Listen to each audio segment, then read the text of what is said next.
Hi,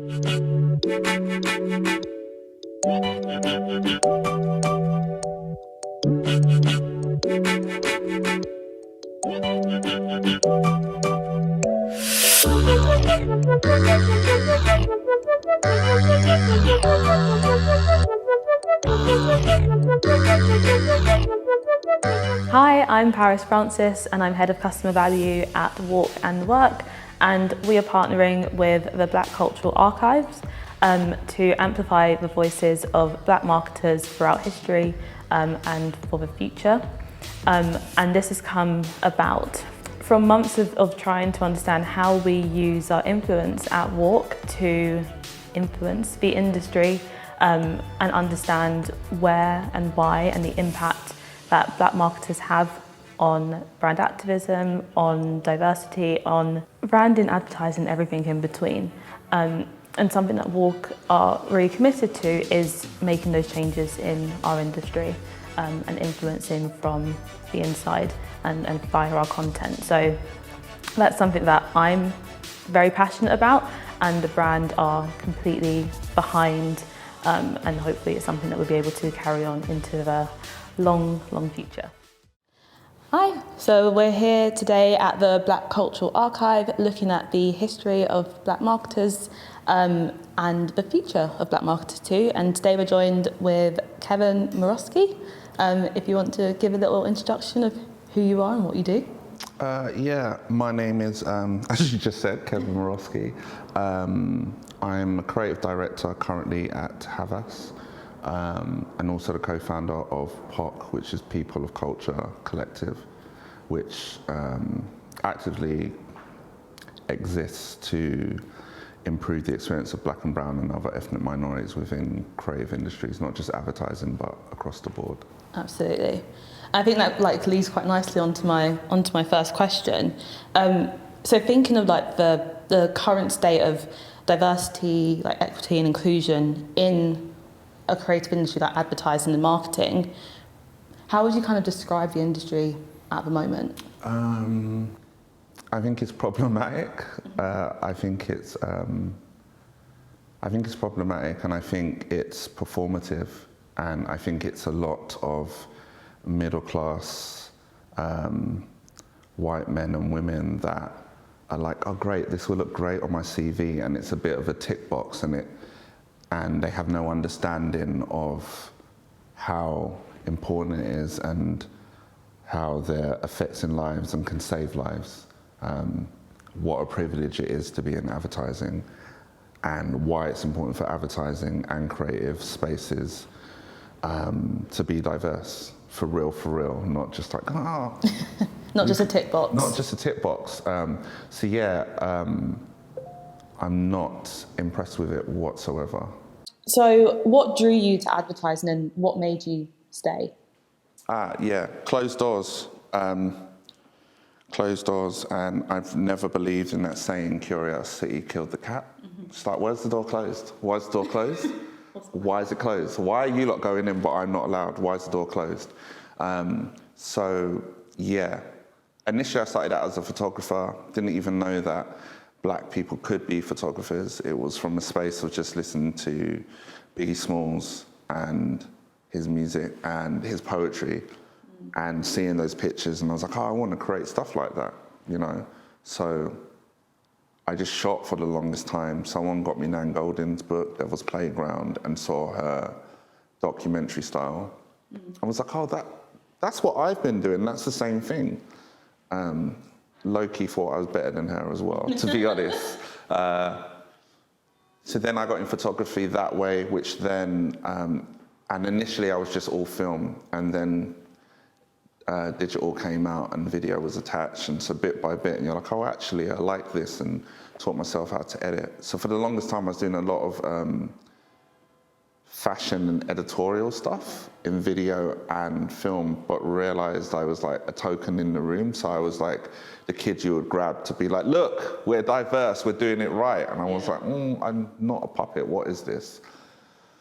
And I was hitting these glass ceilings, and what was really frustrating at that time was I didn't know what the glass ceilings were. I just knew that I was like why can't I go any further? It was just, it didn't make sense. And then I happened upon advertising, or the idea of advertising, and the idea of, well, if I understand the money that's involved, if I understand the business aspect, if I understand what all of these roles are and what everybody's doing and what account manager is and what's this, that, maybe I can change this. And I think initially it was for myself, just because I was frustrated. And then when I got into the industry, I was like, oh, you lot are wild. Like, I'm going to stay here and disrupt this for as long as I can. So yeah, so closed doors. I was like, just doors that would open for other people, but wouldn't open for me. And I just couldn't comprehend it. Absolutely. I think you kind of answered a bit of my next question. So obviously there's barriers in an industry like this, in most industries. What kinds of, do you have any almost like prevalent experiences of barriers that you've had to overcome, and how did you do that? Yeah, I think in terms of, so I don't have like a formal education in terms of like no A-levels or no degrees. I actually did try to go to university to do a degree. I went in with my portfolio, which at that point was self-taught, got accepted. They put me straight through to the second year because they were like, you'd be bored. And then only lasted 2 or 3 months because my tutors were like, because at that point, all I was buying was film cameras from Boots, and they were 2-for-1s. And my tutors were like, right, so you're going to use like your loan to like buy such and such camera? And I was like, no, I paid my rent with it. What are you talking about? Yeah. Like, also, you just let me in and made me skip a whole year based on my portfolio that was shot on these little cameras from Boots. So I don't see what the problem is. And I use that example as my experience throughout the industry of the different ways that I've attacked ideas or projects or client problems.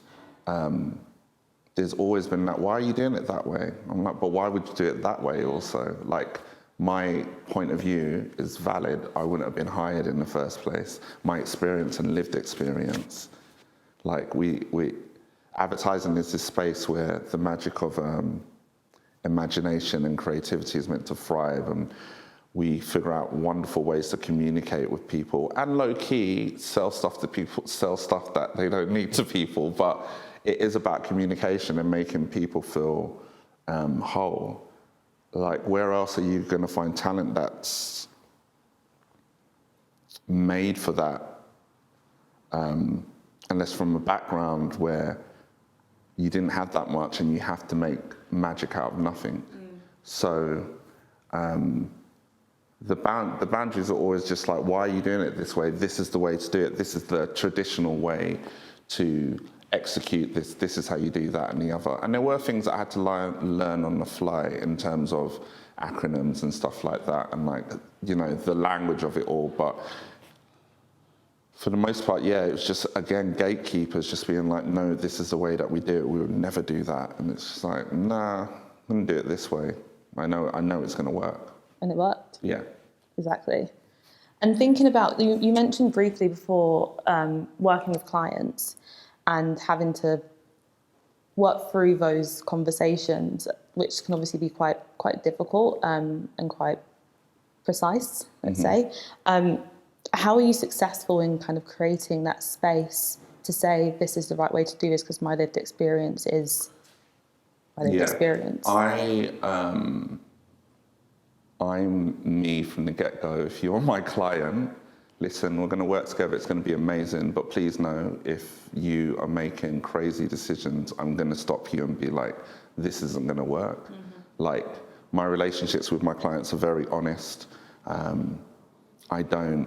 love the way that I talk because I sound like a South Londoner with elements of my grandmother in there. So it's a little bit of like Jamaican and like, I don't want to say broken English because that's not the right term, but there's just bits and bobs of all the rest of it. And I've seen other black and brown colleagues be in a room and speak a completely different way, code switch, And then when we're on lunch, it's a completely different person I'm talking to, which is no tea, no shade. I think survive however you want to survive. Do you know what I mean? But for me, I realized from day dot that I'm just always going to have to be genuinely authentic in the room, and this is how I feel. If you have to ask me to explain one of the words that I use, that's completely fine. It's a learning moment for you. It's not an embarrassing moment for me. So I'm going to invite you into my world. If we're talking about my culture, like, I'm a don when it comes to my culture. Like, I know it like the back of my hand, and you should just be listening. And then we can have a conversation about it and see where we get to. That's the exciting bit. Absolutely. I mean, I love what you said just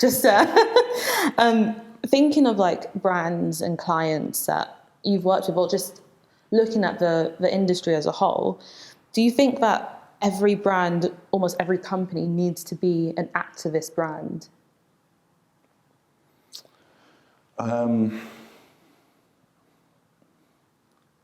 Yes, but also, I say yes, but I'll follow that up with saying, I just think it's common sense as well.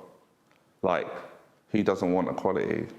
Who doesn't want equal opportunities? Who doesn't want a fan base, a customer base, or a working environment that is inclusive? Like, it's a no-brainer. So it's not that the fact that you even have to ask that question, and some people will be like, oh, maybe we should. Like, that's wild to me. But yeah, all of them should be. And it's a really simple thing as well. It can come from a space of just, there's this thing, right, in companies where they're like, oh, we're going to get all these like young people in and train them up. That's banging, but also what about your senior spaces? Because you man can't communicate with these youngers because you don't know what they're about. They're human at the end of the day. They have a different experience. So if there's nobody in your senior spaces that can communicate and make them feel welcome and like get the best out of them, you're not gonna get anywhere. So yeah, every brand should be an activist brand, because that's not, I don't know, it's not it's a good thing. Like, why wouldn't you want to be a good thing? Exactly. And there's different ways that you can do that. It doesn't have to be, like, I'm not saying that H&M has to turn into a Greenpeace. Yeah. Do you know what I mean? Yeah. But there's just different ways of doing that. It doesn't always have to be vocal or right out there. It can be internal. There's little things that you can do as well, I think. I agree. And then, are there any, let's think about black brands, because black-owned brands are being spoken about more now than ever. Are there any brands that kind of come to mind when you think about actionable activist work, big or small? Yeah, I think I'll talk about a smaller independent one, which is like, I have a friend, her name's Kelechi, and she runs Kelechi Studio, which is a dance studio. What I love about that studio is how inclusive it is, how safe it is, and how it's managed with like a different level of professionalism, and from a space of what professionalism means to black and brown women within this country, not the traditional, hate that word, point of view of professionalism. So classes are on time and space and la la la la la, but it's all from a very, very black point of view. And I think for me, that brand as a whole, especially where it came from, because initially, if no one knows Kelechi's story, she just wanted to like teach twerk. It was at the time that people were very confused and thought Miley Cyrus had invented this whole dance, poor things. And she just wanted to teach. Yeah. And she went to this particular studio that was teaching dance and had a twerk class. And they rejected her and was like, oh yeah, like your twerking's a bit basic, we teach la la la la la. She was like, bet, I'm gonna go and make my own space, which is why you kind of have, why she has her space now. And I think that space compared to the space that rejected her, they're miles apart from, even in the space of professionalism and the way that they deal with clients, down to evolving the language. Even if you look at the social posts, it's very inclusive, of like non-gender conforming people, trans women, trans men, gay men, la la la la la. And it just rolls off the tongue, it's so simple. And then you put that brand, right, next to other bigger brands, and it's clunky, and it feels like you're watching a brand from the 1980s. It's 2020. Yeah. That actually leads nicely on to my next question of, like, are there any brands that are not getting it right that you kind of don't admire, and what kind of advice would you give to them to be less clunky? There are loads of brands, that are not getting it right. I won't name and shame, not because I'm scared of the smoke, it's just I don't feel like they deserve the energy. But what I would say to them is the reason why you're not getting it right is because you're not listening to the target audience that you want to tap into. You're trying to tap into target audiences purely for monetary reasons, and that's it. Oh, you know, it's Pride Month, let's throw all the money we can in this space. But the people that are doing the work are not on the LGBTQIA spectrum. They have no lived experience with talking about. There's no intersectionality within your team. So you may have a gay guy on your team, that's great, but he's white and he's middle class. His experience doesn't mirror my experience just because I'm gay. So, yeah, I think there are loads of brands that are completely getting it wrong, because really what they need to do is start from scratch, uproot everything and be like, right, there's a reason why when we talk about racism, we use the word systemic. It's not a thing that it's just like, right, we've realized we've got racist systemic problems, but we've hired this person. It's like, no, like, we need to go back to your policy, like how you deal with black women's hair, how you deal with like safe spaces, like all of those things. Dig up your roots and start again. And I think that goes for most brands out today. The new brands that are like from Gen Z and like that, it's in, you know, back to Kalechi, it's already in there. It's already in there, but you other guys, no, it's not it.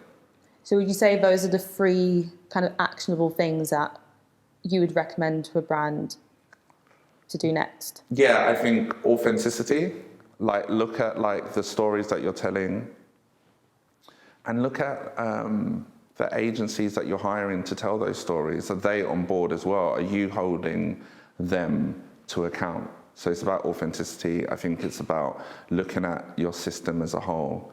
Like, great, you were founded in such and such a year, and that's an accomplishment, but where's the growth? Like, move it forward, dig up all the things that are no longer serving you as a business and the world as a whole for everybody. Yeah, so authenticity, digging up your roots. And I'd probably add in there just like getting it wrong. Like, it's okay for you to get it wrong as long as you're open to being like, oh, okay, we got that wrong. Let's start again, apologize, keep it moving. Like, no one, when you get it wrong, there's this thing of like, okay, what part of my body can I sacrifice? It's like, it's not that deep. Like, just apologize, bring the right people in to help you navigate it correctly, learn from it, and keep it moving. It's really simple. I agree. And then if we go back to kind of like to POC and the amazing work that you've done in founding, in co-founding the company, how would you say like your networks have dealt with the heightened conversations around Black Lives Matter, diversity, equity and inclusion in advertising, and the kind of increased focus on black people to almost have the answer to some of those deep-rooted systemic issues that you mentioned before? So I think how POC initially started was me and co-founder Nana Bempa. we literally were like, where are all the black people in advertising? Because whether we were in the same agency or separate agencies, it was just me and her in the room, and we'd be in the room and it was just us, and we were like, what is going on? And then Black Panther came out, and we were like, we should build Wakanda. Like, where's Wakanda? Literally, no word of a lie. And it started as a WhatsApp group, because we just started adding people. And I added 2 people, Nana added 2, they added more. And then I think within a week to 2 weeks, we were almost at capacity. Who knew you could have a capacity on WhatsApp? There was capacity. Yeah, so we got to capacity, and the original beauty of, and it still is the beauty of POC, is that there were people around you that allowed that confirmed that you were being gaslit. This happened at me to work. This happened to me at work today. That's not cool. This is what you can do. Here's a resource here. Oh, that also happened to me, and this is how I dealt with it. Because you didn't have that before. These things happen. You're like, oh, maybe I'm overreacting. Maybe I'm not. And so POC is initially just like a safe space. And I think when Black Lives Matter was trending for all of 2 weeks, POC became even more of a safe space in terms of there was a space to go to be like, is anyone else feeling overwhelmed? This has just been asked of me. Should I be charging this? Should I be that? We were already running and already like in that was a natural thing for us to adapt to. I think also what was really interesting about POC was there are so many private members clubs that then had to like stop and were scrambling to become a community online and digital. And it was really interesting to just sit back and be like, right, like, we're fine, we're just doing work and getting work out and collaborating and sharing experiences with each other. And meanwhile, other private members clubs were just like, we're now online community, sign in and you can and you can chat here and you can do this, and just scrambling, which I think was gratifying and interesting to us, because initially when we started POC in the early days, there were a lot of people that kind of like, when we were in rooms talking to people, they'd almost like chuckle at it a little bit, like, oh, it's just a WhatsApp group. Okay. But then cut to, as I was saying, just like the past kind of 2-3 weeks, we were already in a space where we were just thriving and enjoying it and being able to say no and enjoying that kind of power, not from an egotistical point of view, just like feeling, I guess, redemption and just like, oh, like, cool. So you're going to do that job? Are you going to go and talk? Yeah, but I'm not sure how much it costs. Bet. Well, so-and-so did a talk, so probably talk to her. So I think we were fine. We have a great support network, and it thrived underneath that pressure. It was annoying because, as you said, the whole industry all of a sudden were looking for new black best friends or brown friends, like, oh, do you want to come and do this and show we're not? And it's like, But yeah, we thrived, and we are thriving. We are thriving. And you mentioned, you touched on it a little bit earlier as well, in like creating sustained change within the industry comes from not only just hiring young black and brown people with different lived experiences and have true intersectionality within that, but also looking at kind of senior leadership of companies, brands, agencies, whatever it might be. How are POC approaching that sustained growth in that area and looking to like nurture the next generation? Because I agree that is where the change comes from. So POC initially is this safe space, this network community, and that's always at the forefront of everything that we do. So any commercial work or clients we work with, all of that always goes back into the community, whether that's at our meetups, being able to pay for space for the meetups when we get back to physical meetups, whether it's putting money into a pot to pay for someone's like course or education or whatever. It's all for the community. The two things that support the community, or a couple of things that support the community, is the production side, which is like pop productions. We have a roster coming out quite soon of like directors. And then on the other side, we have like POC studios, which is creative and strategic thinking, et cetera, We also have recruitment, and we have POC talks. In any one of those spaces, like, we're always going back to the community and making sure that the varied levels are there. So it's like a junior paired up with the right senior person. So they're protecting each other, but then we're also there as a further backup, as a duty of care, to be like, is everything okay? La, la, la. So, yeah, we talk what we live what we talk, and we try to implement that in that way, making sure that junior people are going up. Within my personal work, even at Havas through to POC as well, it carries through in terms of, if I've got to present, say, to you as a client, directors for a job, all you're going to get is show reels, no names, no genders, no production houses attached. Your job is to look at the work and be like, which one moves you to most? Cool, we're going to go with that. Yeah. It's not for you to be looking for double-barreled, or there was some such, or la la la la la. So they must be good, because again, that's a form of nepotism, and it doesn't allow us to open the doors for new young talent, or people who just haven't had that shot yet. And it's the same thing with POC. When we send over CVs or things like that, it's like, it's very watered down in terms of the accomplishments and what that person is about, and not necessarily where they've been before, or this, that, or the other. So, yeah, we try to lead by example. And those are definitely things that the industry can take on board. That's the myth that we need to break through. This like, it's brain surgery, you've got to be careful. No, stop being problematic, stop being sexist, stop being racist, stop being homophobic, stop being transphobic, all the phobias, stop it. Not even phobias. Like, like, you can be scared of spiders. Do you know what I mean? Like, it makes no sense. I even hate the way that we say those words. It makes absolutely no sense. It's not that difficult, okay? Like, we all understand how we came to be here on this little island and around the world, colonization, and it's rooted in everything that we do and the way that we communicate, okay? A lot of people, not but a few weeks, months ago, had a realization that this is the truth. And a lot of black and brown people are like, oh wow, you caught up, great.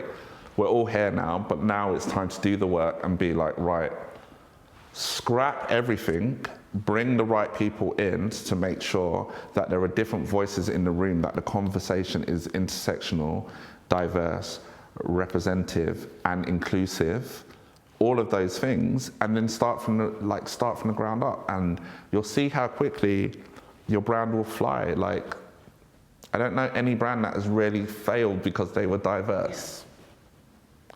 But I tell you what, now, like, your brands that aren't diverse, you think I go into any shops when, like, I'm outside the shop and the whole shop window is like white models? I'm just like, cool, you don't sell stuff for me, not my coin. And then I look over and it's inclusive. Oh, bet. Absolutely. Walk in. And then just to end on, to like bring it back around kind of full circle, so we mentioned how important it is to educate like the younger generation. What kind of, if you were to give top three pieces of advice to a teenager or to someone in university who is thinking about getting into advertising or marketing, who is black or brown, what advice would you give to them? That the industry is sick, so you will run into what I like to call dinosaurs, which are usually stale, pale men who are just trying to hold on to their power. And they will be scared of you because essentially you are the meteor that's going to kill them. But you can't go into that space, and when they're telling you those things about yourself or dismissing your ideas, don't take that home with you. They reject your idea, cool, put it in your back pocket. I can't tell you, I'm quite renowned, me and my creative partner are renowned for like quick ideas and turnarounds, and the truth of the matter is, I'm gonna lift up the curtain, is they're just ideas that got rejected by someone who couldn't see the worth. And then like a year later, someone says, la la, and I'm like, haha. And they're like, this is great, how'd you do it so fast? I'm just dedicated. It's not that, like, you're gonna get rejected. People aren't always gonna see your vision, but you can't take that home with you. That's got nothing to do with you. It is what it is. Second thing I would say, go and make your own things. Don't pour all of your passion and your joy into this one space and this job. If that job is literally at the moment killing you, but it's paying your bills, cool. Let it do that. Let it do that and let it sit over there. Meanwhile, over here, bring all of your color and all of your things, start your own network, start your own POC, start your own things, find people that are like-minded like you and go and create, because it's not about the likes and it's not about the views. Like, it should be about your intent and what you're trying to do for yourself primarily and your community and the people around you. And the third one,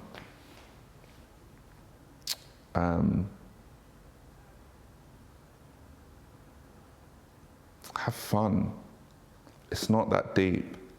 The real basis of like culture and what's lit and what's not lit and all of those things literally come from Black and brown and other ethnic minority people and people who are marginalized because they've been pushed into a corner with not but one or two things, and they have to make magic out of it. Meanwhile, the people with the most stuff have absolutely no idea how to make this stuff. But they're always like, parent, what are they doing over there? Okay, cool.